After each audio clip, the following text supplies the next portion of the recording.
Budget പ്രഖ്യാപനത്തിന് ശേഷം സതീശൻ നടത്തിയ വാർത്താ സമ്മേളനത്തിലെ പ്രസക്തമായ ഒരു വാചകത്തിൽ നിന്ന് നമുക്ക് തുടങ്ങാം. പൂച്ച വിറ്റ് കിടക്കുന്ന ഖജനാവും നിരന്തരമായ പ്ലാൻ സൈസ് കട്ടിയലും കൊണ്ട് വിശ്വാസ്യത തകർന്ന ഒരു ധനകാര്യ സംവിധാനം നിലനിർത്തുന്ന ഈ സർക്കാർ അവതരിപ്പിച്ച ബജറ്റിൽ ജനങ്ങൾ ആരും വിശ്വസിക്കില്ല. കാരണം 10 വർഷം ചെയ്യാതിരുന്ന ചില കാര്യങ്ങൾ ചെയ്യുമെന്നുള്ള പ്രഖ്യാപിക്കുകയാണ്. 10 വർഷം പൂർണ്ണമായി പരാജയപ്പെട്ട മേഖലകളിൽ മാറ്റമുണ്ടാകുമെന്നുള്ള അവകാശവാദമാണ്. അനാവശ്യമായ രാഷ്ട്രീയം കലർത്തി യഥാർത്ഥത്തിൽ ഈ ബജറ്റിന്റെ പവിത്രത തന്നെ നഷ്ടപ്പെടുത്തി. നമ്മുടെ ഭരണഘടനയുടെ ആർട്ടിക്കിൾ 202 അനുസരിച്ചിട്ടാണ് സ്റ്റേറ്റ് ബജറ്റ് അവതരിപ്പിക്കുന്നത്.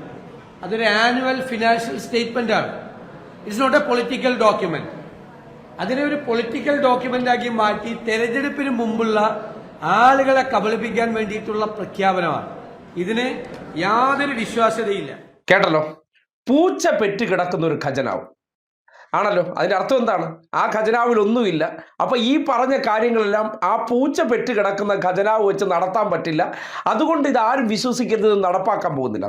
അപ്പോൾ അങ്ങനെ ഉള്ളൊരു കാര്യം പറയുമ്പോൾ സ്വാഭാവികമായിട്ട് ഇത് കേൾക്കുന്ന നാട്ടുകാർ ചിന്തിക്കുക, അങ്ങനെ ഒരു ഖജനാവ് ഇവരുടെ കയ്യിൽ കിട്ടിയാൽ സതീശന്റെ വീട്ടിൽ നിന്ന് എടുത്തുകൊണ്ട് വന്ന് കൊടുക്കുക ഏതെങ്കിലും കാര്യം. ഞങ്ങൾ ബജറ്റ് അവതരിപ്പിച്ച് ഞങ്ങൾ നടപ്പാക്കണമെന്നുണ്ടെങ്കിൽ ആ പൂച്ച പെറ്റ് കിടക്കുന്ന ഖജനാവിനകത്തും, അതായത് 10 പൈസ ഇല്ല, ഈ 10 പൈസ ഇല്ലാത്ത ഖജനാവ് ഞങ്ങളെ ഇങ്ങെത്താ, ഞങ്ങൾ നടപ്പാക്കി കാണിച്ചു തരാം. അതെങ്ങനെയാണ് നടപ്പാക്കുന്നത്?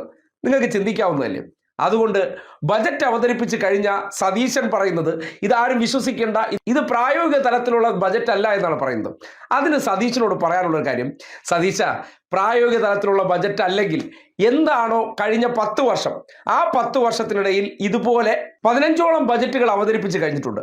ആ ബജറ്റുകളിൽ പറഞ്ഞ കാര്യങ്ങൾ എന്തെല്ലാം ചെയ്തിട്ടില്ല, ഒന്ന് അതല്ലേ ജനങ്ങളോട് പറയേണ്ടത്. അതായത് ഈ പ്രകടന പത്രിക എന്ന് പറയുന്ന ഒരു സംവിധാനമുണ്ട്. കഴിഞ്ഞ തവണ സർക്കാർ നടപ്പാക്കും എന്നുള്ളൊരു വലിയ പ്രഖ്യാപനം കൊടുത്തതിന് ശേഷമാണ് അധികാരത്തിലേക്ക് വന്നത്. ആ പ്രകടന പത്രികയെ സംബന്ധിച്ച് വർഷാവർഷം ഒരു പ്രോഗ്രസ് റിപ്പോർട്ട് പുറത്തിറക്കുന്നുണ്ടായിരുന്നു. ഞങ്ങൾ നിങ്ങൾക്ക് തന്ന വാഗ്ദാനങ്ങളിൽ എന്തെല്ലാം കാര്യങ്ങൾ നടപ്പിലാക്കി എന്ന കാര്യം. അത് നടപ്പിലാക്കിയോ ഇല്ലയോ എന്നതിനെ സംബന്ധിച്ച പ്രോഗ്രസ് റിപ്പോർട്ടുകൾ പുറത്തേക്ക് വരുമ്പോൾ ആ പ്രോഗ്രസ് റിപ്പോർട്ടിനെ എടുത്ത് സതീശൻ ജനങ്ങളുടെ മുന്നിൽ വെച്ചിട്ട് നിങ്ങൾ ഈ പറഞ്ഞത് കള്ളമാണെന്ന് എവിടെയെങ്കിലും പറയുന്നത് കേട്ടിട്ടുണ്ടോ?